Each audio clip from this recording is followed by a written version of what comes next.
Hola, muy buenos días. ¿Se me escucha? Muy buenos Bueno, días, estimado. Sí, claro. sí, Bueno, bienvenidos a los que ya están presentes. Vamos a dar un par de minutos por si alguien más se une a la conferencia y luego damos inicio, ¿verdad?, a la presentación. Muchas gracias. Perfecto, gracias a usted.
Muy bien, ya son las 10:40, entonces, por ende vamos a dar inicio. Ahorita prendo cámara, perdón.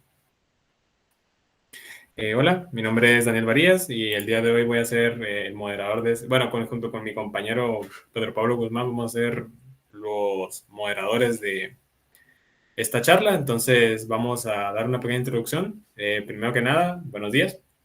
Esta charla trata sobre los principios de análisis y diseño estructural de aeronaves comerciales, dada por el ingeniero Juan José Iraeta.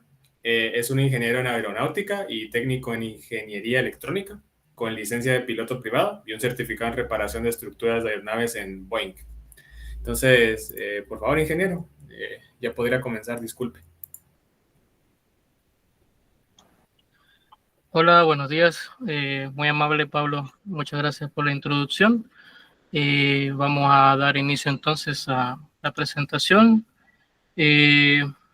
Solo me confirman si pueden ver la presentación. Quiero ver.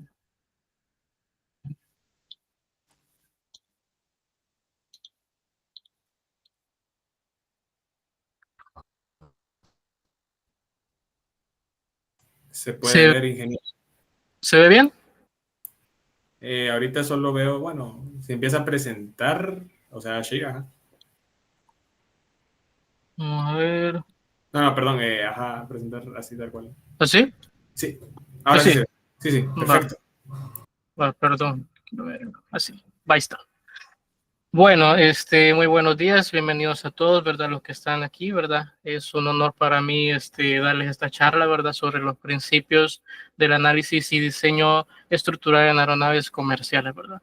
Realmente una aeronave, como todos sabemos, es algo sumamente complejo, ¿verdad? Tiene demasiados componentes y sistemas que en conjunto trabajan, ¿verdad? Para que esta funcione. Y por ello ahora nos vamos a enfocar solamente a lo que es la estructura como tal y a los principios cuando se aborda, ¿verdad?, el diseño de una aeronave y también cómo se analiza las cargas que ésta tiene que soportar durante toda su operación. Y bueno, como introducción, tenemos que dentro de la aeronáutica, ¿verdad? En la aviación lo más importante siempre va a ser lo que es la seguridad. Las aeronaves comerciales están diseñadas para transportar pasajeros, también cargamento, pero debido a que en ellas estamos transportando vidas humanas, siempre la seguridad va a ser algo que no se puede negociar, algo que siempre tiene que estar presente y tenemos que tomar en consideración al momento de diseñar la aeronave y que ésta opere en todas sus facetas con seguridad y sin ninguna eh, probabilidad, ¿verdad?, de que algo falle, ¿verdad? En dado caso alguna componente o alguna estructura falle, tiene que haber también técnicas y métodos donde nosotros tengamos un sistema de redundancia para que esta falla no se vuelva una falla catastrófica que pueda involucrar el daño catastrófico de la aeronave y pérdidas humanas, por ende. Luego en la agenda tenemos estos temas que vamos a abordar. En la parte 1 hablamos sobre la filosofía de diseño, es decir, vamos a ver todos los aspectos que se toman en cuenta, ¿verdad?, al momento de diseñar una aeronave. Luego en la parte 2 tenemos la estructura de una aeronave. En este momento, en esa parte, vamos a ver cómo se compone la estructura de una aeronave, prácticamente todas sus componentes, todas sus partes estructurales. En dado caso no tengamos algún conocimiento previo, pues ahí nos vamos a familiarizar con estos temas. Y luego en la parte 3 tenemos el análisis estructural, donde vamos a ver las cargas internas y las externas. Las externas que actúan sobre la aeronave y las internas que son las que experimentan los componentes estructurales como tal, es decir, ya en el material, ¿verdad? Solo una consulta, no sé si se me ve el puntero en la presentación. Yo sí lo veo, ingeniero. Yo también lo veo. Va, perfecto, porque lo voy a necesitar. Bueno, continuamos. Vaya, en la parte 1 tenemos la filosofía de diseño. Vaya, en los objetivos de diseño que tenemos siempre tener claros en un inicio, vamos a tener lo que son seguridad, durabilidad, peso mínimo y mantenimiento. La seguridad, como les mencioné previamente, se refiere a toda la operación de la aeronave tiene que ser segura, ¿verdad? Tanto desde que sale del aeropuerto hasta que llega a su destino, toda esa operación, ¿verdad?, que conlleva un ciclo de vuelo, debe de representar un método de transporte seguro para los pasajeros y la tripulación. Luego en durabilidad tenemos que tener un diseño de aeronave que tenga una larga vida útil, ¿verdad? Es decir, que nos pueda proveer a los clientes, que son los operadores, en este caso las aerolíneas, ¿verdad? Los operadores quieren una aeronave que tenga una larga vida útil, ¿verdad? Para que sea rentable, ¿verdad? Esto se traduce en costos, ¿verdad? De operación, en costos de mantenimiento. Todo esto está ligado uno con otro y se tiene que tomar en consideración. Luego, en el peso mínimo, como bien sabemos, si nosotros queremos hacer volar una aeronave, tiene que pesar lo mínimo posible, ya que entre más pesada es una aeronave, es más difícil elevarla, es más difícil volarla y por lo tanto su rendimiento va a ser peor. Eh, si nosotros tenemos una aeronave pesada, entonces va a ser más costoso en términos de operación poderla elevar, porque vamos a necesitar más empuje de los motores, lo que se traduce en más consumo de combustible. Entonces, todas estas cosas se van relacionando unas con otras. Luego, en el mantenimiento, tenemos que tener una máquina, una aeronave que tenga una facilidad de mantenimiento, es decir, que sea fácil de darle servicio de mantenimiento a sus diferentes componentes y partes y que también sea reparable, es decir, que tenga esa cualidad de que sea reparable.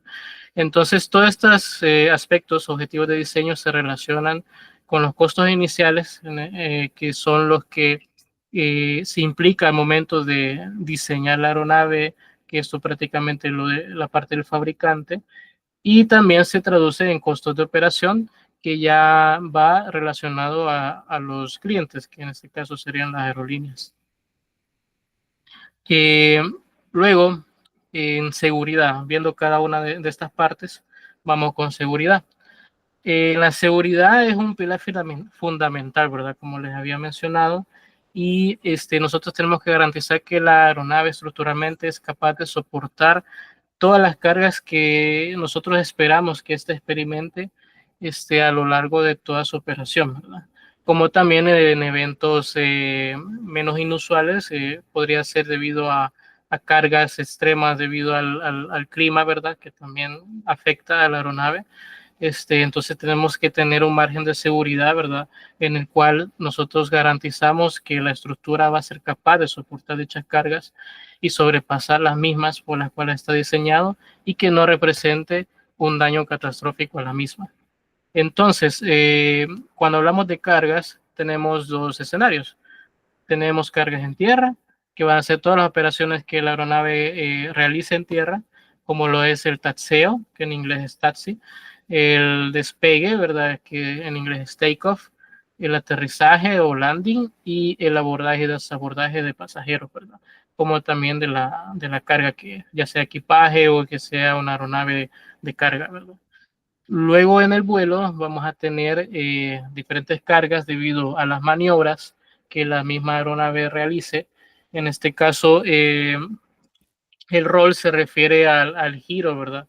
De lo que es la aeronave del lado izquierdo y derecho. El yaw es el giro que tiene la aeronave. Si nosotros lo vemos un eje vertical sobre la aeronave, entonces este movimiento es el yaw. Y el pitch es la actitud de la aeronave, es decir, si la aeronave está ascendiendo o descendiendo. Esa es la descripción de las maniobras básicas.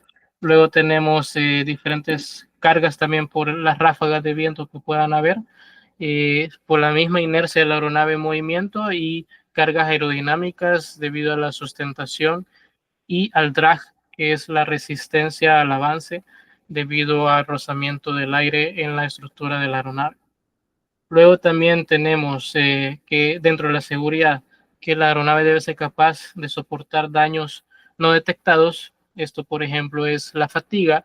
La fatiga es un fenómeno que surge cuando a una estructura la sometemos a cargas cíclicas.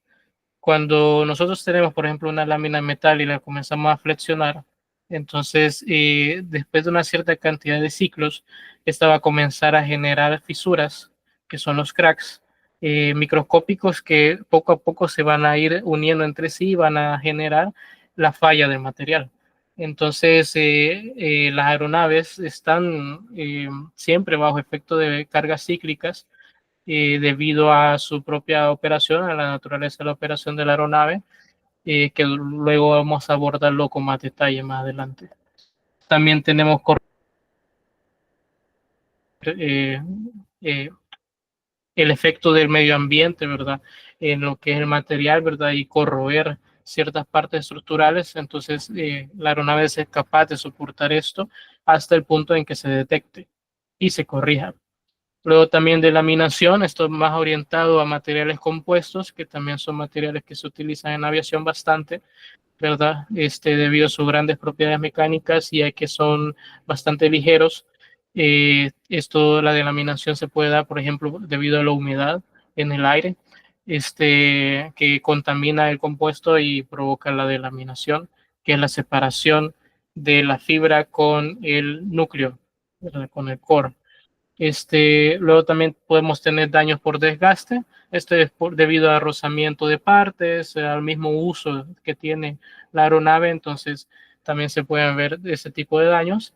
Y también tenemos otros eventos como daños por impacto, donde tenemos el impacto de aves, por ejemplo, los bird strike, o impactos de rayo, que también sucede, las operaciones en tierra, ¿verdad? Que eh, alguna regla no se siga al pie de la letra y alguna persona en operación en tierra impacte la aeronave con algún vehículo en tierra, puede suceder y siempre pasa. Y también las abolladuras, que son pues prácticamente golpes que se le pueden provocar a la aeronave por accidente. Luego aquí tenemos un par de ejemplos, ¿verdad? De lo que estábamos hablando. Por ejemplo, en el lado izquierdo inferior tenemos una falla catastrófica del motor derecho de la aeronave. Entonces, la aeronave debe ser capaz de soportar este daño y continuar su operación dentro de ciertos límites seguros para llevar la aeronave de nuevo a tierra y segura, ¿verdad? Es decir, volar con un solo motor. También tenemos estos daños, por ejemplo, por corrosión. También tenemos este daño bastante catastrófico, un caso famoso histórico de Hawaiian Airlines, en el cual la fatiga en el material hizo que toda la parte superior del fuselaje fallara y provocara este daño a esta magnitud, pero sin embargo logró aterrizar con éxito y sin mayores decesos, ¿verdad? Aunque sí falleció una persona. Y luego también tenemos que garantizar, por ejemplo, al momento que aterriza un avión, ¿verdad? Que ésta pueda ser capaz de soportar esas cargas, ¿verdad? Ese impacto que se tiene al momento de aterrizar. Y también, por ejemplo, este ejemplo que tenemos aquí del impacto provocado por un dron a lo que es el ala de un avión. Aquí lo podemos ver en cámara lenta como una, un objeto tan pequeño puede provocar un daño tan significativo, pero pese a eso, la integridad estructural del ala no se pierde. Eh, Continuamos. Ahora vamos con durabilidad. La durabilidad, digamos, la durabilidad ideal para las aeronaves, que es el DSO, que es el Design Service Objective.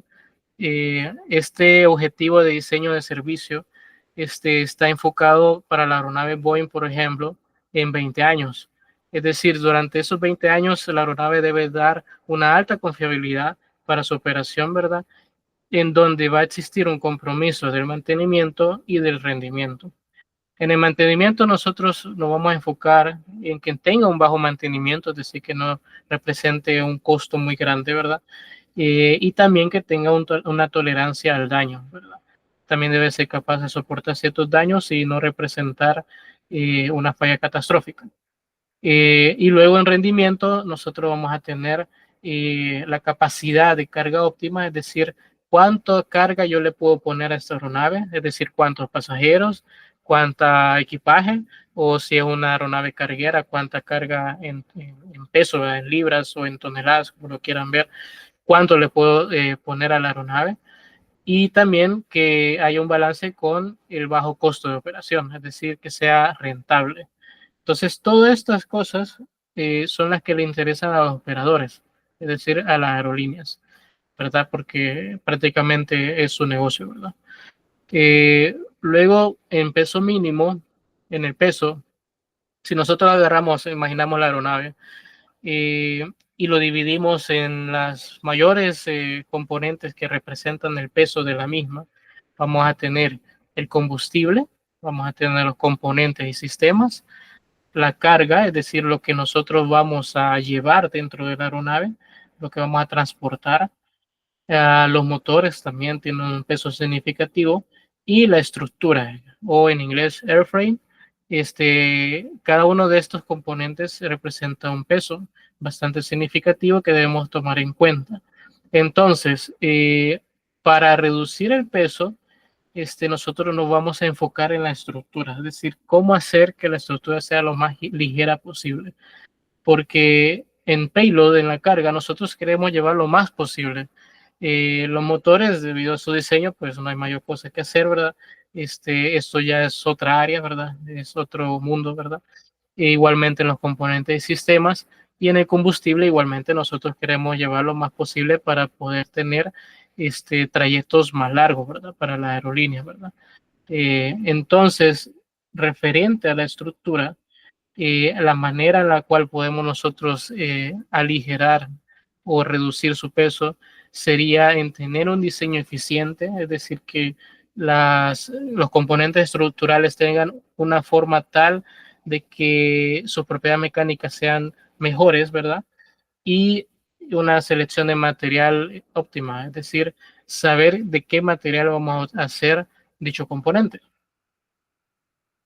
Entonces, continuando con el mantenimiento, estos términos los dejé en inglés porque traducirlo es un poco complicado, pero en el mantenimiento nosotros nos vamos a enfocar en bajos costos para las aerolíneas, ¿verdad? Ese es el objetivo. Entonces, la aeronave tiene que tener un servicing que se refiere como al momento en que la aeronave está operando, va a haber un momento en el cual se le va a tener que dar ese mantenimiento. Entonces, cada cuánto se va a estar llevando a mantenimiento esta aeronave, eso se refiere a servicing, es decir, cuánto tiempo va a estar no operativa, porque va a estar en un hangar dándosele mantenimiento a sus diferentes componentes. Este tiempo debe ser el mínimo posible, ya que las aerolíneas utilizan un término llamado utilization rate, que prácticamente es cuántas horas del día la aeronave está facturando, es decir, está produciendo un ingreso, está en operación. Usualmente se maneja en términos de 9 horas o incluso hasta 16 horas de servicio por día de cada aeronave, en el cual la aerolínea es la que estipula estas horas, ¿verdad? Pero claro, al ser la aeronave, al estar en operación, está produciendo un ingreso para la aerolínea, mientras que está en tierra no está produciendo nada. Por lo tanto, este es un punto clave para las aerolíneas que están buscando, ¿verdad?, una aeronave que sea eficiente en estos términos. Luego también tenemos la accesibilidad a los componentes, es decir, que sea de fácil acceso para así darle un mantenimiento en poco tiempo, ¿verdad? También que tenga una accesibilidad del mantenimiento, es decir, que sus diferentes componentes se puedan alcanzar, digámoslo así, de manera fácil, sin ninguna complicación, o al menos con no desamblar mayores partes de la estructura del componente para así poderle dar ese mantenimiento, ¿verdad? Por eso es que también las aeronaves suelen haber bastantes escotillas de acceso para poder hacer este mantenimiento más fácil. Luego también la reducción del mantenimiento, debido a que una aeronave en tierra no produce, y que también sea inspeccionable, es decir, que nosotros podamos realizar inspecciones lo más económicas posible, lo más rápido posible, y que éstas nos permitan detectar esos daños no encontrados previamente. Y así podamos hacerlo las reparaciones respectivas, es decir, que la aeronave sea reparable, ¿verdad? Que sus diferentes componentes o se reparan o se reemplazan, en el peor de los casos. Luego también, pues, como la industria de la aviación está bastante estandarizada, pues vamos a tener requerimientos, ¿verdad? En los requerimientos prácticamente son regulaciones que tenemos que seguir. Por ejemplo, la FAA, que es la Autoridad de Aviación Federal, ¿verdad? En Estados Unidos, este, está tiene la parte 25, que es donde nos da los diferentes lineamientos que un diseño de aeronave debe de seguir. Por ejemplo, dentro de todos esos lineamientos establece el control, es decir, que sea una aeronave controlable, ¿verdad?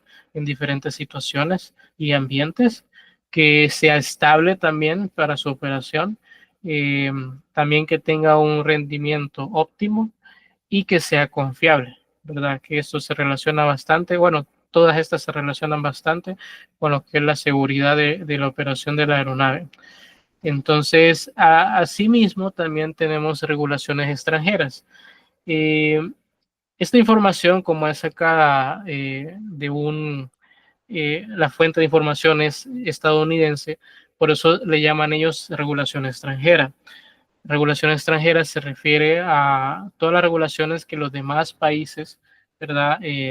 Sus diferentes autoridades emiten, ¿verdad? Como ejemplo, tenemos la EASA.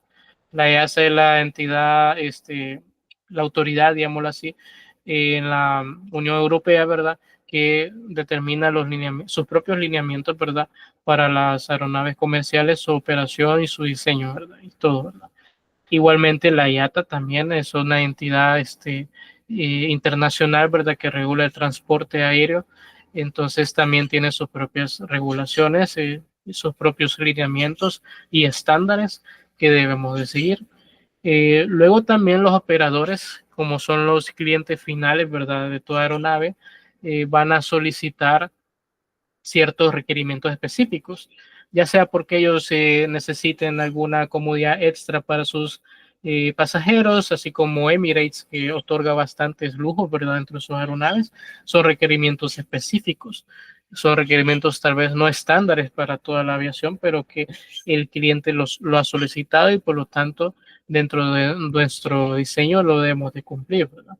Y también se da lo que es las experiencias previas.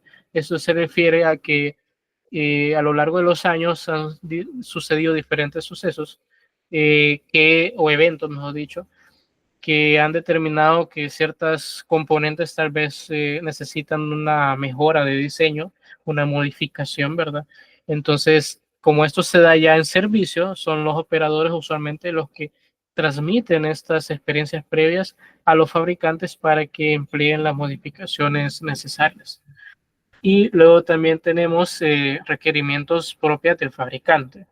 El fabricante es quien construye y diseña la aeronave, buscando una alta calidad, ¿verdad? Aplicando nuevos conceptos de diseño o nuevos conceptos de materiales también podría ser. Y también, así como los operadores ganan experiencia durante la operación de la aeronave, también los fabricantes obtienen experiencia dando este servicio, ¿verdad? Al momento de diseñar y hacer las diferentes pruebas que conlleva la certificación de una aeronave. Entonces aquí tenemos ejemplos como Airbus y Boeing, que son los fabricantes de aeronaves comerciales más grandes del mundo, ¿verdad? Luego llegamos a las pruebas. Esto ya es del lado del fabricante lo que tiene que realizar. Las pruebas, como estamos hablando nosotros solamente de lo que es estructura. Entonces, las pruebas estructurales, nosotros vamos a tener una serie de pasos que seguir. Primero, como les dije, tenemos que seleccionar el material, ¿verdad? ¿Qué material vamos a utilizar? Luego, para saber si este material es idóneo, lo sometemos bajo a pruebas de tensión, por ejemplo, o de ruptura hasta qué nivel de carga soporta el mismo. Si es un material nuevo, pues con mucha más razón necesitamos hacer pruebas de laboratorio para saber sus propiedades mecánicas. Luego, una vez probamos el material como tal, se prueban formas nuevas. Por ejemplo, aquí hay una viga en forma de I, la cual se utiliza bastante, por ejemplo, en edificios, ¿verdad? Debido a que soporta grandes cargas y su peso pues es lo mínimo posible, ¿verdad? Debido a su forma.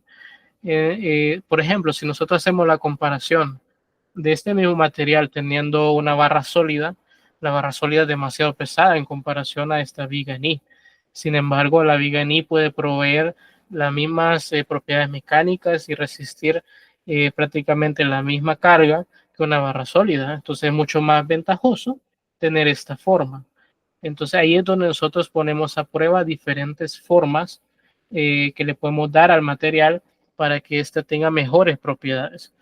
Luego, una vez pasamos esta fase, seguimos al ensamble. En el assembly o en el ensamble, nosotros ya tenemos diferentes elementos estructurales, los unimos entre sí y vemos cómo se comporta. Y una vez pasamos esta prueba, llegamos a los componentes. Y los componentes ya es una serie de ensambles unidos entre sí que trabajan en conjunto para ya soportar diferentes cargas y ya prácticamente en condiciones de operación de vuelo, ¿verdad? Por ejemplo, aquí tenemos una estructura del componente que es el ala. En este caso, el ala se está probando ya como componente, ¿verdad? Para ver si resiste las cargas esperadas durante la operación de la aeronave. Y una vez pasamos estas pruebas, seguimos a lo que es la aeronave como tal, ¿no? Es decir, ya todos los componentes los unimos entre sí y probamos toda la aeronave a escala completa, que es la siguiente serie de pruebas. Las pruebas de escala completa nosotros vamos a tener pruebas en cargas estáticas, ¿verdad? También vamos a tener en cargas cíclicas, que es para ver cómo se comporta la estructura completa ante la fatiga. Y también vamos a tener pruebas de vuelo, ¿verdad? En las cuales nosotros vamos a poner la aeronave en diferentes escenarios y ver cómo se comporta y qué tal rinde. Por ejemplo, en este de carga estática, en este video se muestra cómo la aeronave se deflecta lo que es el ala y llevándolo hasta la máxima carga posible que ésta pueda soportar, es decir, hasta la falla de la misma.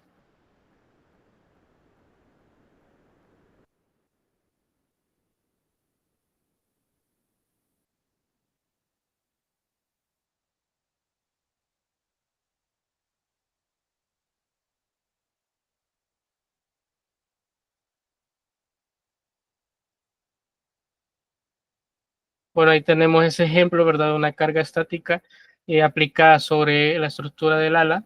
Y también aquí tenemos, por ejemplo, esta prueba de vuelo en la cual se hace un ascenso prácticamente vertical de la aeronave, demostrando así que con los dos motores funcionales y a full empuje, ¿verdad? Esta es capaz de elevarse prácticamente de inmediato del suelo, ¿verdad?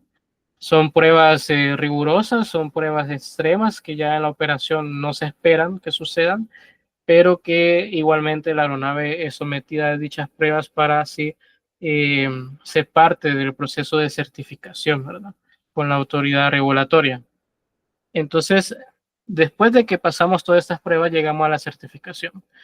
En la certificación, siempre lo que cuando tenemos un diseño nuevo de aeronave, se tiene que merecer el certificado tipo, es decir, la aeronave se somete a diferentes pruebas, se provee toda la documentación necesaria según las regulaciones aplicables y una vez se aprueba, la entidad regulatoria te emite el certificado tipo, es decir, el certificado que define que esta aeronave es aeronavegable, perdón, y que es segura de operar, ¿verdad? Y que ya puede entrar prácticamente en servicio.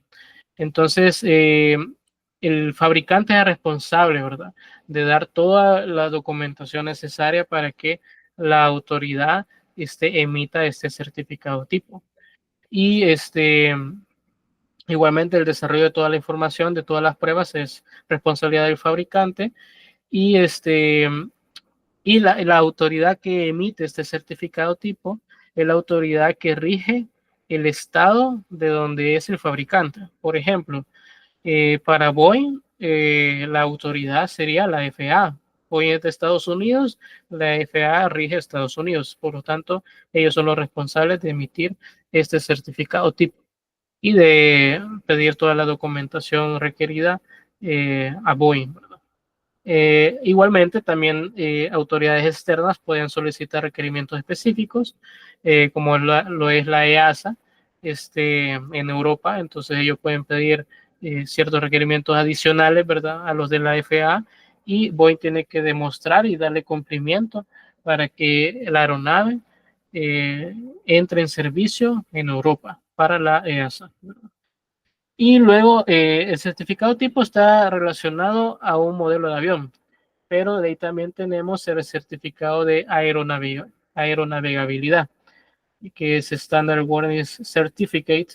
Este certificado se emite por cada aeronave que sale de producción, es decir, es el mismo modelo, pero construimos uno nuevo, entonces este va a tener que tener un certificado de aeronavegabilidad que prácticamente comprueba de que la aeronave es segura de operar y que puede entrar en servicio. Esto es por cada avión que sale fabricado. Luego tenemos la parte 2, la identificación estructural.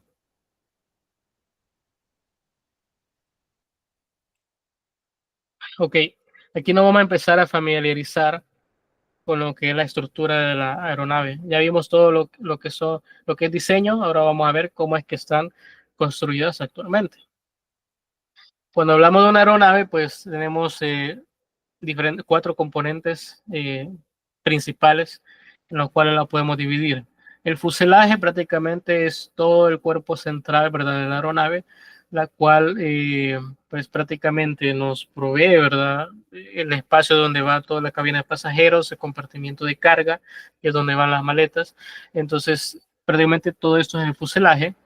Luego tenemos las alas, ¿verdad?, que son las que proveen la sustentación, o sea, para que la aeronave se eleve del suelo. Son las alas. Luego tenemos el landing gear, que es el tren de aterrizaje, que es otro componente. Y luego tenemos los estabilizadores, donde tenemos el estabilizador vertical, que es el de aquí arriba, y el estabilizador horizontal, ¿verdad?, que es el que está a cada lado. Todo este es el estabilizador horizontal. Estos son los grandes componentes estructurales de la aeronave. En esta charla solamente nos vamos a enfocar en lo que es fuselaje, ala y estabilizadores. Luego, esta estructura podemos clasificarla también en primaria y secundaria. La gran diferencia es que la estructura primaria, que es la que está como en amarillo en esta imagen, la estructura primaria soporta cargas tanto en tierra como en vuelo, es decir, soporta cargas durante toda la operación de la aeronave, mientras que la estructura secundaria soporta solamente cargas aerodinámicas, más que todo, ¿verdad?, principalmente aerodinámicas. Por eso es que las partes azules o celestes prácticamente son aquellos componentes o partes que solamente cumplen una función aerodinámica dentro de la estructura de la aeronave. Por ejemplo, como lo es el borde de ataque del ala, es decir, la parte que da frente al flujo de aire cuando la aeronave se está moviendo hacia adelante. Entonces, tiene que tener una función aerodinámica dentro de la aeronave, por eso se considera secundaria.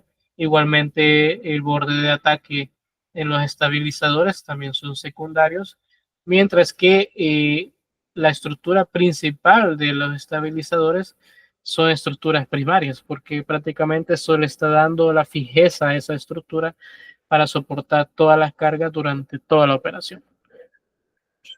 Luego tenemos el sistema de coordenadas, ¿verdad?, dentro de un avión. El sistema de coordenadas no es tan complejo, es bastante sencillo, pues prácticamente es como una manera de tener una referencia dentro de la aeronave. Por ejemplo, en este ejemplo tenemos el sistema de coordenadas utilizadas en un Boeing 737, en donde a lo largo de todo el avión, a lo largo del fuselaje, nosotros vamos a tener planos imaginarios, ¿verdad?, en los cuales se divide el fuselaje, y donde estos planos imaginarios están distanciados en pulgadas. Boyan si lo maneja, es decir que, digamos, de este plano imaginario 178 al 360, tenemos una distancia en pulgadas. El número que tenemos acá se refiere a una distancia específica, ya que adelante de la aeronave nosotros vamos a tener otro plano imaginario aquí, el cual se llama datum. El datum es la referencia cero, es decir, es la body station cero. PS significa eso, body station. Entonces la body station cero es el datum. A partir de ahí se mide hacia atrás. Es decir, que donde está la nariz del avión tenemos 178 pulgadas desde el datum. Luego, en el body station 360 tenemos 360 pulgadas desde el datum. Así es como lo maneja Boeing. Entonces, cada body station va a estar a una distancia en pulgadas desde el datum.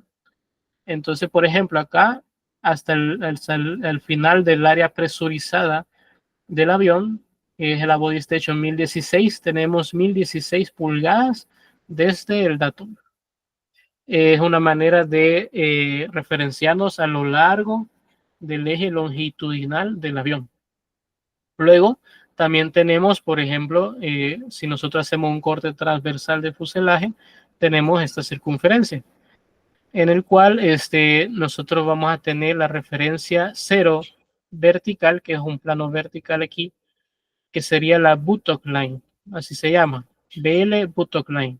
Entonces la buttock line 0 va a estar justamente al centro del avión, y hacia la izquierda nosotros vamos a tener la left buttock line y hacia la derecha la right buttock line, es decir, buttock line derecha, buttock line izquierda. E igualmente se miden pulgadas, es decir, este punto de acá se encuentra a 50 pulgadas de la buttock line 0, que es justamente al centro del avión. Luego también tenemos en el ala el mismo principio, solamente que aquí se llaman wing station, es decir, como estación del alar o del ala, wing station. Que se mide a lo largo del ala, ¿verdad? Desde el centro, que sería prácticamente la unión de ala y fuselaje, hacia afuera, que sería hasta el tip. Este se llama tip y este se llama root, es decir, la raíz y prácticamente la punta del ala. Y luego, en forma vertical, es decir, desde el suelo hacia arriba, nosotros vamos a manejar el término waterline, o como traducido sería línea de agua. Solo imaginémonos como que nosotros estemos en la piscina, le echamos agua y una vez el agua se calma, entonces tenemos un nivel, ¿verdad?, de agua. Entonces eso es una waterline. Entonces la waterline 0 sería justamente donde está en contacto el tren de aterrizaje al suelo. Ahí es la waterline 0, es decir, no hay agua, está seco. De ahí, una vez nosotros comenzamos a subir hacia arriba en el avión, entonces el fuselaje empieza en la waterline 148.5, es decir, que desde el suelo hasta donde empieza el fuselaje hay 148 pulgadas. Y así nos movemos hacia arriba. Por ejemplo, el nivel de piso en este avión, es decir, donde los pasajeros caminan, está en la waterline 208, es decir que desde este punto hacia abajo hay 208 pulgadas hasta el suelo. Luego vamos a ver la estructura de la aeronave, ¿verdad? La estructura de la aeronave es bastante compleja. Esta es una vista panorámica, digámoslo así, donde vamos a ver más o menos cómo es que se compone, ¿verdad? Y más adelante lo vamos a ver ya a detalle. Por ejemplo, en esta figura. Esta es una fotografía interna de lo que es la estructura de la aeronave en el compartimiento de carga. Es decir, aquí arriba está el suelo donde están los pasajeros, mientras que aquí abajo es donde van las maletas. Entonces, todo lo que recubre el fuselaje, es decir, todo lo que está al contorno del fuselaje, se llama fuselage skin, o prácticamente es como la piel que cubre toda la aeronave, ¿verdad? Que esta prácticamente mantiene todo el aire presurizado dentro de la aeronave. Luego tenemos lo que sería el frame, que el frame es este arco que se ve aquí, esta estructura que va aquí, que esta prácticamente le da forma al fuselaje, es decir, tiene esta forma circunferencial, ¿verdad? Que le da forma y soporte a toda la skin. Luego tenemos los stringers, que son estos componentes que van a lo largo de todo el fuselaje, que van unidos a la piel del mismo y le dan mayor rigidez a lo que es la piel, ¿verdad? Evitando pandeo o algún daño de este tipo, ¿verdad? Ayuda a transferir esas cargas de la piel a los stringers.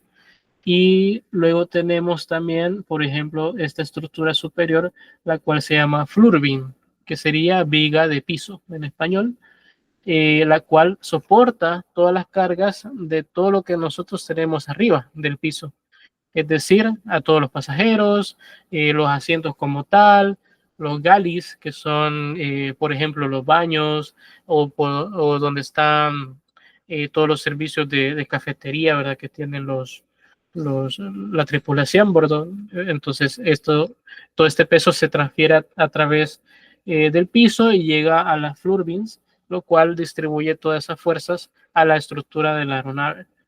Luego también tenemos los stiffeners, que estos también le dan mayor rigidez a la pared de la floor beam, que en inglés se llama web, la pared.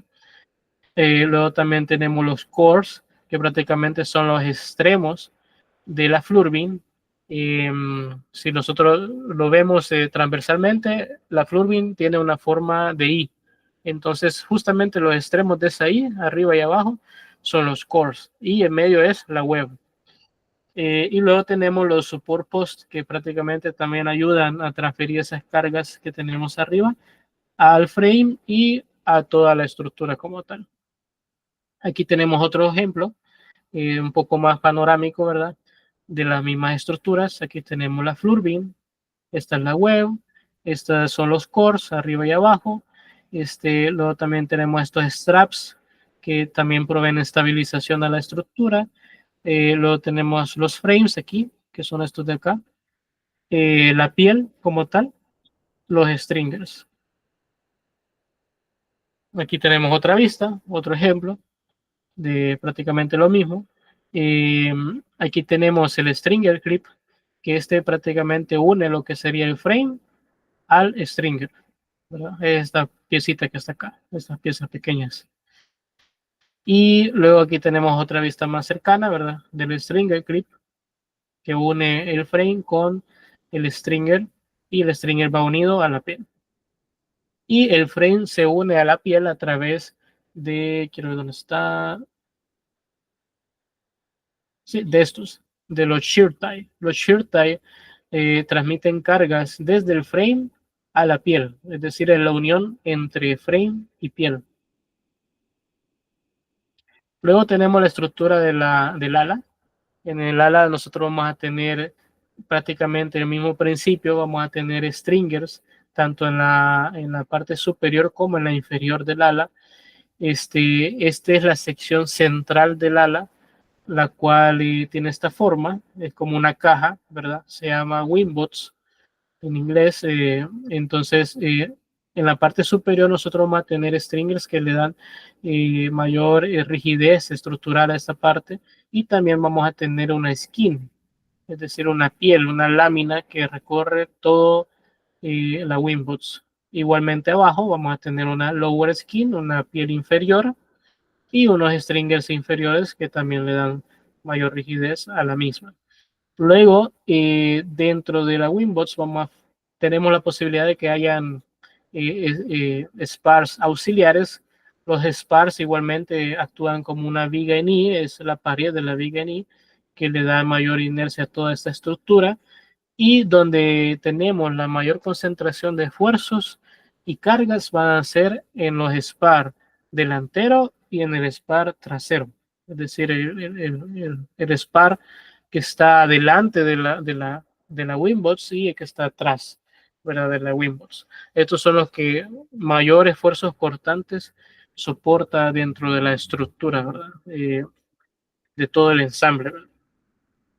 Aquí tenemos otra vista transversal de lo que sería el ala, ya hablando de la parte exterior, ¿verdad? Lo que sobresale del fuselaje de lo que es el ala.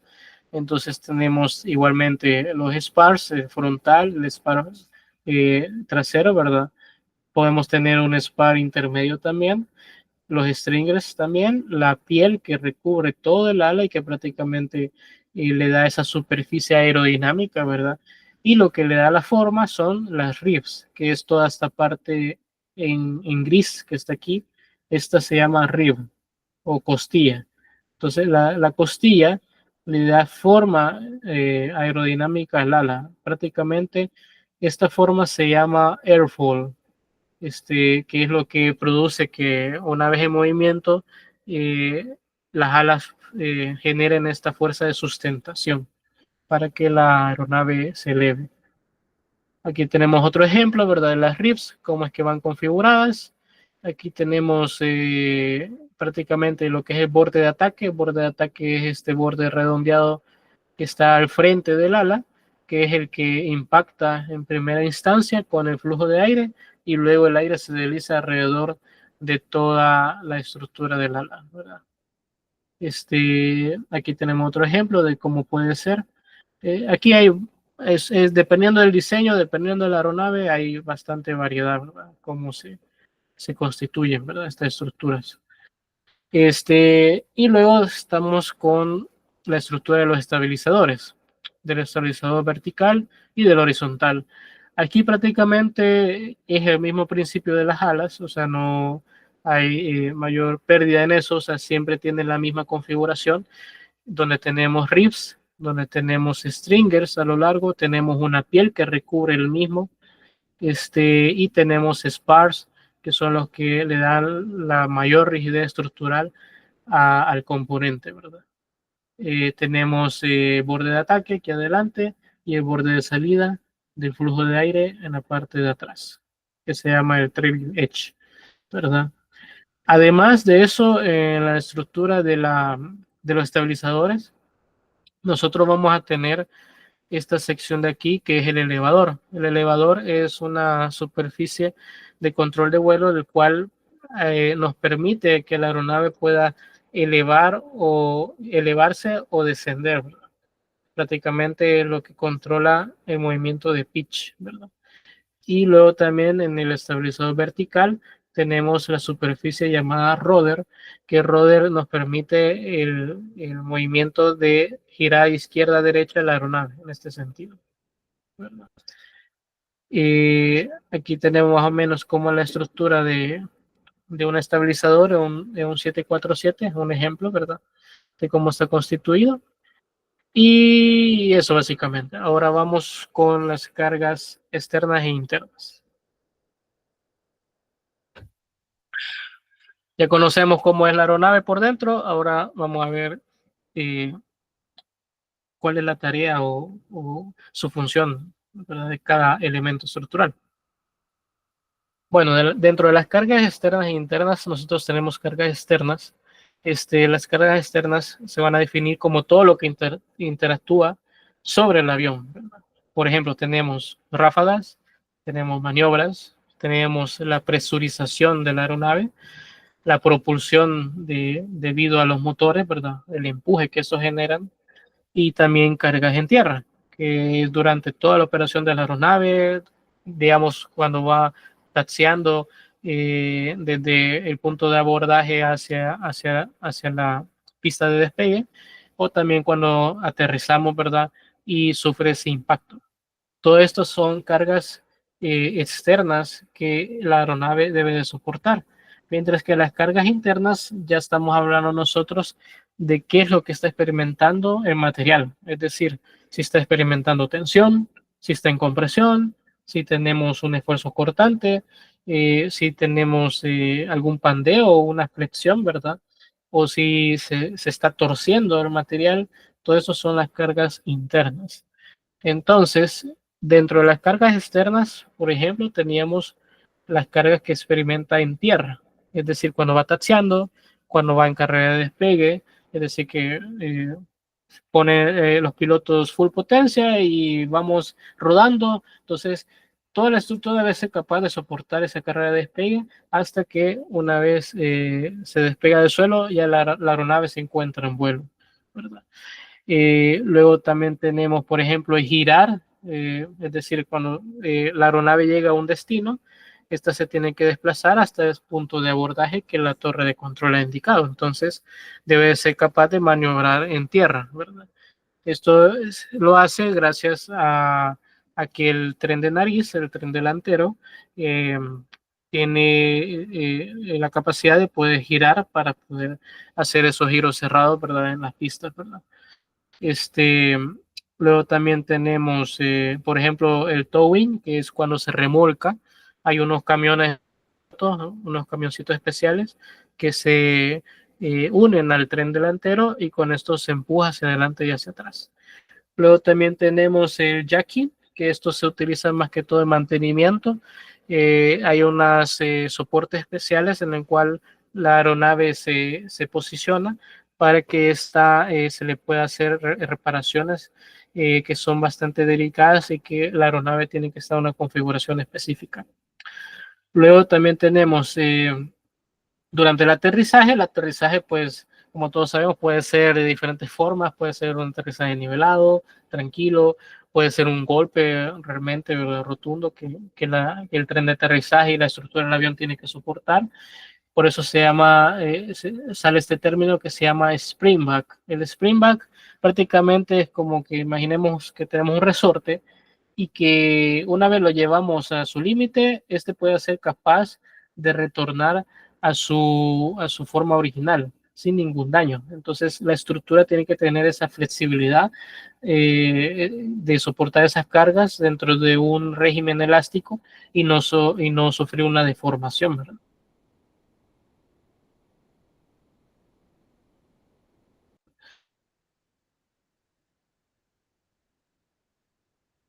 En situaciones donde tengamos un drift lateral, por ejemplo, como este avión que está aquí, que al momento de aterrizar, debido a ráfagas fuertes laterales, la aeronave se desliza hacia los... Entonces, ese drift que sufre está haciendo que todas esas cargas se transmiten a la estructura del avión. Entonces, tiene que ser capaz de soportar eso. Igualmente, podríamos tener un aterrizaje solo en una rueda, como es el ejemplo aquí de arriba. Toca una rueda y toca la otra y toca las dos, ¿verdad? O también una emergencia, ¿verdad? Que podría representar, por ejemplo, una situación donde tengamos más carga de lo usual dentro de la aeronave, pero debido a la emergencia tenemos que aterrizar ya. Entonces, estos diferentes escenarios se toman en consideración. Nuevamente, digamos, en el caso de una emergencia, hay una regulación de la FAR, la 25561 y la 62, las cuales nos determinan cuáles son las aceleraciones que la aeronave debe de soportar. Cuando se habla de carga estática, se refiere a una aceleración, digamos, que se experimenta durante un periodo largo de tiempo, ¿verdad? Es decir, que la aeronave, por ejemplo, sea capaz de soportar 9 veces la gravedad, ¿verdad? Hacia adelante, hacia atrás 1.5, hacia los lados 3 veces, hacia arriba 3 veces y hacia abajo 6 veces. Esto es debido a que, por ejemplo, la aeronave siempre se va a mover hacia adelante, entonces queremos que hacia adelante, una aceleración hacia adelante, nos dé bastante margen, ¿verdad? En el cual nosotros tengamos una operación segura y que la estructura no llegue a fallar. Igualmente, cuando la aeronave entra, digamos, en una emergencia o entra en pérdida, que es cuando pierde sustentación, la aeronave puede caer como que es una piedra. Entonces, cuando cae, esta aeronave debe ser, o sea, la estructura debe ser capaz de soportar esas gravedades extremas, ¿verdad?, que se están experimentando en esa caída. Y por eso que, según la regulación, debe de soportar a menos 6G hacia abajo. Y luego las cargas dinámicas es cuando estamos hablando de un impacto. Si la aeronave se llega a impactar, entonces, por ejemplo, las sillas los asientos donde van los pasajeros deben ser capaces de soportar hasta 16G hacia adelante una fracción de 0,9, quiero decir 0,09 segundos, y hacia abajo de 14G menor o igual a 0,08 segundos. O sea, una fracción de segundo, ¿no? En el cual va a experimentar esa aceleración intensa, pero que la silla debe de mantener su integridad y así no dañar al pasajero. Luego tenemos otras cargas externas debido a ráfagas. Aquí tenemos, por ejemplo, ráfagas debidas a convección, ¿verdad? Diferencias de temperatura, humedad. También las ráfagas están debido a accidentes geográficos. También tenemos el wind shear, que es cuando a un nivel de vuelo, a una altitud de vuelo, nosotros tenemos un viento en una dirección y a otra altitud en otra dirección. Entonces eso genera vórtices entre las dos capas. Y luego el jet stream, que es un flujo de aire desde atrás de la aeronave hacia adelante. A lo largo de toda la operación de la aeronave. Es decir, durante su operación en tierra, cuando está taxiando, es decir, que se está moviendo hacia la pista de despegue, durante el despegue, durante el ascenso, que es climb, durante la operación crucero, ¿verdad? Velocidad crucero, prácticamente es la mayor trayectoria del vuelo de la aeronave. Luego durante el descenso, en la aproximación al aeropuerto para aterrizar, ya en el aterrizaje y el taxeo para desabordar a los pasajeros. Luego también externas, ¿verdad? Que se ven durante un vuelo. Si nosotros asumimos un vuelo nivelado, nosotros vamos a tener en el centro de gravedad del avión el peso. O sea, todo el avión pesa, la gravedad está actuando sobre él, entonces aquí vamos a ver concentrado el peso. Mientras que en el centro de sustentación, en las alas, nosotros vamos a ver la fuerza de sustentación que está elevando la aeronave hacia arriba. Es lo que lo mantiene en vuelo. Entonces, otra fuerza, una carga externa que se está viendo sobre la estructura, ¿verdad? Se está viendo aplicada sobre la estructura. Igualmente tenemos una sustentación hacia abajo provocada por los estabilizadores horizontales. Esto es para mantener el equilibrio de la aeronave y que ésta se encuentre nivelada. Y luego tenemos la fuerza que se llama drag. Esta es la resistencia al avance que ejerce el viento sobre o sea, el aire, mejor dicho, sobre la aeronave. Si nosotros, por ejemplo, ponemos nuestra mano cuando vamos en el carro y la ponemos en contra del viento por la ventanilla, entonces nosotros vamos a sentir que el aire nos empuja hacia atrás. Entonces, esto mismo sucede en la aeronave, ¿verdad? El aire ejerce una fuerza de resistencia al avance de la aeronave y esto es lo que se llamamos drag. Y el otra fuerza principal es el thrust o empuje. Esto es el empuje que genera los motores para que la aeronave avance hacia adelante. Entonces, las cuatro principales fuerzas en vuelo que experimenta el avión serían el empuje, la sustentación, el peso y la resistencia. Aquí ya tenemos un poquito más desglosado lo que es la resistencia. La resistencia nosotros lo podemos clasificar como parásita, inducida o por las waves, que son prácticamente las ondas de choque provocadas ya a velocidades supersónicas. ¿Cómo se llama? Dentro de las parásitas tenemos la resistencia debido a la fricción del aire contra la piel de la aeronave y también otro porcentaje debido a la presión, ¿verdad? Que ejerce sobre la misma forma de la aeronave, ¿verdad? Luego tenemos la resistencia inducida, que esta es un fenómeno que siempre se produce al momento de que nosotros tenemos las alas generan sustentación. En aerodinámica siempre va a haber una parte de esta sustentación que genera arrastre debido a los vórtices que se generan en la superficie superior del ala, que son estos remolinos que se ven acá.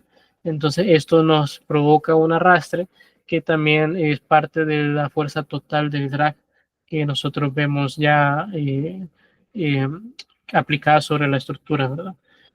Y luego también tenemos vórtices, ¿verdad? Que se generan al avance del avión, ¿verdad? Que son parte también de esa resistencia al avance que el avión experimenta y que por lo tanto nosotros tenemos que tener un diseño aerodinámico a modo de reducir lo más posible estos vórtices. Luego también tenemos más resistencia debido a diferentes componentes. Esto se llama el Squeeze Drag. Es la resistencia que provocan componentes que no son parte de la estructura como tal. Es decir, como antenas, luces, que debido a su forma, cuando estos chocan contra el flujo de aire, provocan una resistencia. O por ejemplo, cuando nosotros tenemos estos desniveles en la superficie de la aeronave, entonces estos mismatch provocan que el aire choque con este pequeño bordecillo y provoca una resistencia. Así como en esta reparación estructural tenemos diferentes niveles, ¿verdad? Los cuales son como gradas y estas pequeñas paredes provocan un drag. Igualmente podemos tener zonas donde el aire se cuela, ¿verdad? Aquí la unión de una superficie de control de vuelo, que es el elevador, con el estabilizador horizontal, por ejemplo. O también de que la superficie no tenga la suficiente roughness. Roughness significa aquel material que sea liso, ¿verdad? Un material que sea sumamente liso va a ofrecer la menor resistencia al avance, ¿verdad? En comparación a que si lo comparamos con un material que sea rugoso, ¿verdad? Eso es rugosidad, se traduce. Luego en las alas, como antes vimos, tenemos la sustentación que se aplica a lo largo de toda la estructura del avión, que es del ala. También tenemos el empuje que está en los motores y el drag, ¿verdad? Que también está al momento que el avión avanza, ¿verdad? Y luego tenemos en el fuselaje, igual a través de las alas, donde se unen las alas al fuselaje. Aquí vamos a ver nosotros la fuerza de sustentación aplicada, el peso del mismo fuselaje y el trozo que está actuando hacia adelante y la resistencia hacia atrás, ¿verdad? Aquí también podemos ver cómo se aplican las fuerzas de las cargas en el área de pasajeros y también en el área de carga, que es donde va el equipaje, también se ve aplicada hacia abajo. Y todas estas flechas indican la presión o las cargas debido a la presurización de la cabina. Es decir, esto es como un globo, entonces el fuselaje cuando está nivelado a altitud crucero, entonces eh, la, toda la estructura se presuriza para mantener una presión dentro de la cabina de pasajeros para que nosotros podamos respirar normalmente, ya que a esas altitudes el nivel de oxígeno es mucho menor y nos podría dar hipoxia, ¿verdad? Y morirnos consecuentemente. Entonces, por eso es necesario, ¿verdad?, que haya una presurización. Entonces, en cada operación, en cada ciclo de vuelo, que es lo que habíamos visto antes, ¿verdad? Desde que el avión despega hasta que sube a nivel crucero y aterriza, esto es un ciclo completo de vuelo en el cual el avión se presuriza y se despresuriza. Entonces, todo esto son cargas cíclicas que la estructura del avión tiene que soportar. Y en los estabilizadores, pues el principio es el mismo que en las alas, prácticamente. Luego las cargas internas, ya nosotros vamos a ver de que debido a la sustentación aplicada en la ala, por ejemplo, nosotros la parte superior del ala vamos a tener en su mayoría fuerzas de compresión, mientras que en la parte inferior nosotros vamos a tener fuerzas de tensión, es decir, esta ala, quiero ver dónde está, esta ala se ve las cargas predominantes en el ala son hacia arriba, ¿verdad? Ya que la sustentación es mayor que el peso de la misma aeronave para elevarse, entonces el ala como tal se dobla hacia arriba, por lo tanto la parte superior se ve bajo cargas de compresión, mientras que la parte inferior del ala se ve bajo cargas de tensión, ¿verdad? Esto, por ejemplo, aquí en la estructura alar tenemos que los stringers superiores están bajo compresión, los inferiores están bajo tensión, mientras que los spars, que son las vías que le dan soporte a toda la estructura del ala, están bajo esfuerzo cortante. Luego tenemos igualmente en la upper skin, la piel del ala, la parte superior está bajo compresión y la piel de abajo está bajo tensión, y las ribs o costillas están siempre bajo esfuerzos cortantes. En el estabilizador prácticamente es lo mismo, es el mismo principio. Luego en el fuselaje, pues prácticamente el frame es el que transfiere todas las cargas de esfuerzo cortante a la piel y resiste el pandeo y le da forma a lo que es el fuselaje. Los support posts, que son estos de acá, transmiten de forma axial las cargas que está soportando la Flurbin arriba, y las transmite igualmente a la demás estructura. Los stringers cargan cargas axiales, pero soporta cargas axiales a lo largo del fuselaje y evita, lo que es el pandeo, y a la vez ayuda a la presurización de la cabina. Luego tenemos la Flurbin, esfuerzos cortantes también pandeo, ya que esto está soportando cargas arriba de la misma, entonces va a tender a pandearse hacia abajo, entonces está soportando esas cargas. Igualmente los stiffeners ayudan a que no se dé el buckling. El buckling es cuando nosotros tenemos una lámina y le aplicamos un esfuerzo cortante, entonces diagonalmente va a tender a arrugarse, ¿verdad? Entonces los stiffeners ayudan a que eso no suceda. Y el core, que estos soportan cargas axiales. En este caso, como nosotros tenemos una carga aplicada, quiero ver, no está aquí. Nosotros tenemos una carga aplicada en la parte superior de la viga, entonces la parte de abajo va a estar en tensión y la parte de arriba va a estar en compresión, en los core. Y luego aquí tenemos, por ejemplo, un diagrama de momentos y esfuerzos cortantes, súper sencillo, donde nosotros vemos la comparación de una fuerza aplicada. Si nosotros imaginamos, por ejemplo, que el ala actúa como una viga en voladizo, tenemos un punto fijo, tenemos otro punto donde tenemos la carga aplicada, entonces, y esta tiene una longitud de 10 pulgadas, entonces el momento aquí, nosotros vamos a tener el mayor momento en la raíz de la viga, es decir, donde está empotrada, mientras que el esfuerzo cortante va a ser continuo a lo largo de toda la viga. En cambio, si es una carga distribuida, entonces su diagrama va a tener esta naturaleza, ¿verdad?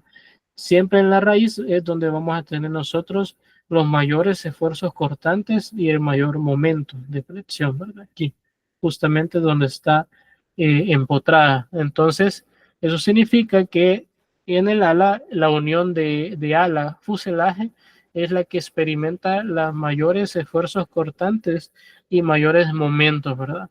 Es decir, la parte más crítica, es la parte que va a tender a fallar, porque es la que está soportando las mayores cargas, ¿verdad? En toda la estructura larga. En el fuselaje, el diagrama se vería más o menos de esta forma, ¿verdad? Una forma aproximada, ¿verdad?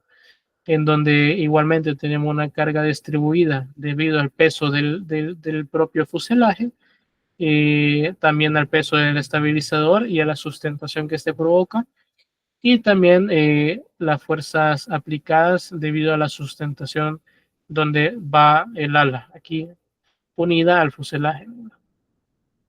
Ya vimos esto más o menos de las cargas predominantes, y bueno, llegamos ya a las conclusiones, ¿verdad? En las conclusiones, pues, como les había dicho, los objetivos de diseño, siempre vamos a tener la seguridad como pilar fundamental y que sea durable, ¿verdad? Que tenga una vida útil bastante larga, ¿verdad? Menos de unos 20 años, que tenga un peso mínimo, ¿verdad? En lo posible, sin comprometer la seguridad, y que su mantenimiento sea fácil y económico. Luego, pues claro, conocer toda la regulación aeronáutica, los convenios, los tratados, todo lo que se debe de cumplir a ley, ¿verdad? Luego también los componentes principales, que tenemos las alas, fuselaje, estabilizadores y tren de aterrizaje.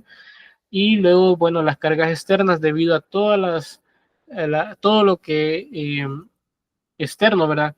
Que se ve aplicado dentro de la aeronave durante sus operaciones en tierra y en vuelo, y también en las cargas internas, que es lo que experimenta el material como tal, que son cargas de tensión, compresión, pandeo, torsión y esfuerzos cortantes.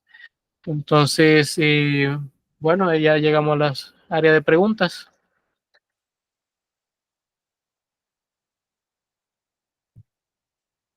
No sé si hay preguntas. Eh, a mí me surgió una duda. Así, por ejemplo, para obtener la certificación de la Federación de la Federal Aviation Administration, tiene que cumplir ciertos requisitos, su diseño, ¿verdad? Pero si, por ejemplo, un fabricante le pide un requisito que viole o no cumple con o haga que uno de los requerimientos de esa asociación no se cumpla. ¿Alguna vez podría pasar eso o no? Y lo que pasa es que va dependiendo digamos, si el diseño es propio, es tuyo, ¿verdad? Entonces la autoridad que te tiene que certificar sería la que rige tu estado, es decir, tu país. Por ejemplo, digamos que estuviéramos en Estados Unidos. Entonces, ¿quién rige? Es la FAA. Entonces la FAA determina estos requerimientos, ¿verdad? Estos requerimientos son más que todo para tener un estándar, como también para mantener los estándares de que te van a asegurar que tenés una seguridad garantizada durante la operación de tu aeronave, de tu diseño, ¿verdad? Entonces sí o sí tenés que cumplir con estos estándares, porque si no cumples con ellos, entonces tu diseño no va a tener un certificado tipo, es decir, no te lo van a emitir, y por lo tanto no va a estar autorizado para operar comercialmente. O sea, sí, siempre tenés que cumplirlos. Ah, bueno, ok, muchas Sí, gracias. bueno,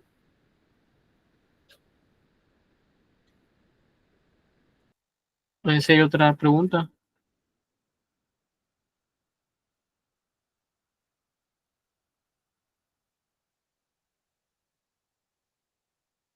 Una pregunta. Sí, A mí me surgió, bueno, un par, pero voy a usar la más, por decirlo así, que me pareció más importante. sí. ¿Cómo sería? ¿Cómo influirían los estándares internacionales de seguridad en el diseño estructural de aeronaves comerciales en El Salvador, por ejemplo? ¿Cómo influiría los estándares? Internacionales, ajá, de seguridad en el diseño estructural de las aeronaves comerciales en general, en El Salvador en este caso. Ah, pues bueno, en este caso, como en El Salvador, nosotros, digamos, no hemos creado como un diseño propio, ¿verdad? Es decir, no tenemos un modelo de aeronave propio, no tenemos un fabricante, pero estos estándares también se vienen a traducir en el área de mantenimiento. Por ejemplo, aquí en Aeroman, ¿verdad? Que es el holding más grande aquí, ¿verdad? En esta tenemos que cumplir dichos estándares al momento de que se le da el servicing o el mantenimiento a la aeronave. Estos estándares vienen ligados a que cuando una aeronave se certifica, también el fabricante tiene la obligación de emitir un documento el cual te dictamina cómo le vas a dar el mantenimiento, cada cuánto lo vas a hacer y de qué manera, ¿verdad? Decir que este documento que se llama Maintenance Planning Document ya te dictamina los requerimientos que debes de seguir para poderlo aplicar durante el servicio a la aeronave y que ésta pueda seguir operando seguramente. Entonces, todas estas regulaciones, ¿verdad?, que teníamos anteriormente, en nuestro país se ven aplicadas de esa forma, es decir, que cuando nosotros le damos ese mantenimiento tenemos que cumplir dichas normas, tenemos que cumplir lo que el fabricante ya estipuló y que la FAA ya certificó como válido, ¿verdad? O sea, en este caso va a depender de todo. O sea, por decirle algo, o sea, para entender la pregunta era como qué tanto pueden regular y guiar el diseño y el análisis estructural, quería saber de todas formas. Ah, ya, o sea, sí, o sea, ahí depende digamos, si vos querés crear un diseño, ¿verdad? Sí, sí, o sea, en plan, yo diría que, o sea, a lo que entendí es como que depende prácticamente de todo, ¿no? Sí, de que lo que pasa es que como dicen en la aviación, o sea, todo está escrito, va, o sea, todo está escrito en piedra, o sea, podría tal vez innovar, tal vez en algún material nuevo, ¿verdad? Pero los estándares ya están dados, ¿verdad? Entonces, por ejemplo, Boeing maneja sus propios estándares, mientras que Airbus maneja estándares internacionales, ¿verdad? Como son las normas ANSI, por ejemplo. Entonces, usando estas normas o estándares que ya se conocen, ¿verdad?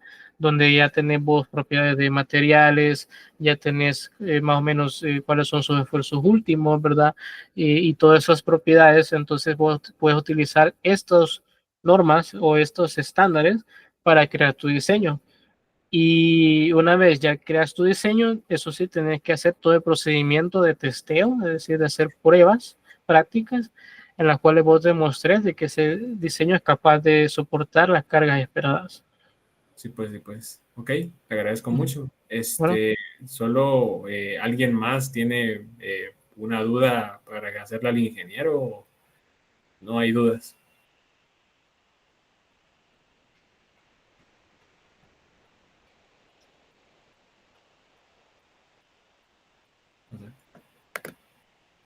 Uy, se trabó. Bueno, si eso, si no hay más dudas, entonces, doy por finalizada pues la charla.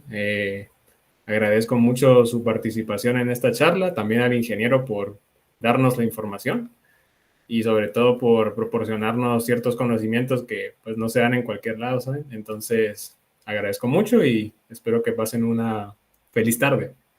Les agradezco mucho. bueno, muchas gracias y todos los que hayan asistido, espero que hayan aprendido algo. Muchas gracias por su atención y tiempo. A usted le agradecemos mucho, ingeniero. Le deseo una Muchas feliz tarde. gracias. Feliz tarde. Feliz tarde. Nos vemos.